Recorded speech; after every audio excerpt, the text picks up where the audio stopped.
आज का जो हमारा टॉपिक है वो है साझेदारी की सीमाएं।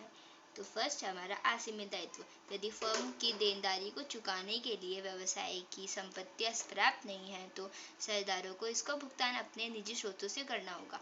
मतलब किसी फर्म ने अपने फर्म को आगे बढ़ाने के लिए किसी से उधार लिया है पैसे या फिर ऋण लिया है, और जो उनका एक महीने का व्यवसाय से जो पैसा निकला है उस कार्य को करने से वो ऋण को चुकाने के लिए पर्याप्त नहीं है, तो जो धनी साझेदार होगा उसको अपने निजी स्रोतों से पैसे देकर उस ऋण को चुकाना होगा। तो इसका मतलब यही हुआ सीमित दायित्व। सेकंड है हमारा सीमित साधन।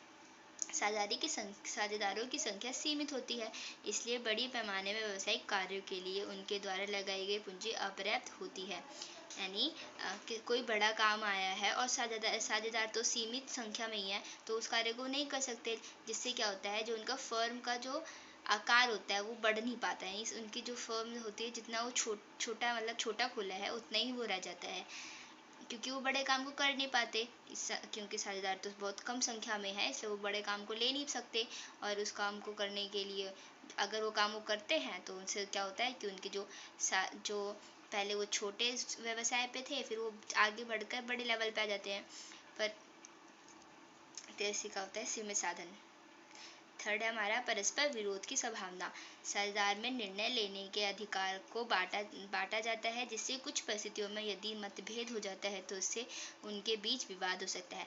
यानी साझेदार में निर्णय लेने का जो अधिकार होता है वो बांट दिया जाता है, यानी जितने भी साझेदार हैं उनके मध्य पहले सलाह होगी, फिर उसके बाद जो निर्णय होगा वो लिया जाएगा। लेकिन अगर किसी परिस्थिति में क्या होता है कि कोई साझेदार किसी की साझेदार को उसका निर्णय अच्छा नहीं लगता, तो उसमें क्या होता है कि वो उसका विवाद करने लग जाता है कि ये तुम्हारा निर्णय सही नहीं है, तो उनमें मतभेद हो जाएगी, और जिससे क्या हो सकता है कि परस्पर विरोध की संभावना उत्पन्न हो सकती है।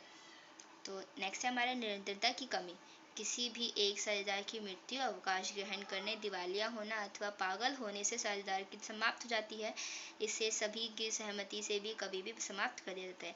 यानी मान लेते हैं हमने दो साझेदार ने मिलकर किसी फर्म को चलाने का निर्णय लिया था, तो अगर उसी बीच किसी एक साझेदार की मृत्यु हो जाती है या फिर वो दिवालिया हो जाता है या फिर पागल हो जाता है, तो उस साझेदारी को समाप्त करना पड़ेगा। उस साझेदारी को समाप्त करने के लिए कभी भी उनके बीच कोई थोड़ा सा सहमति लेंगे सभी से, और उसको साझेदारी को समाप्त कर देंगे।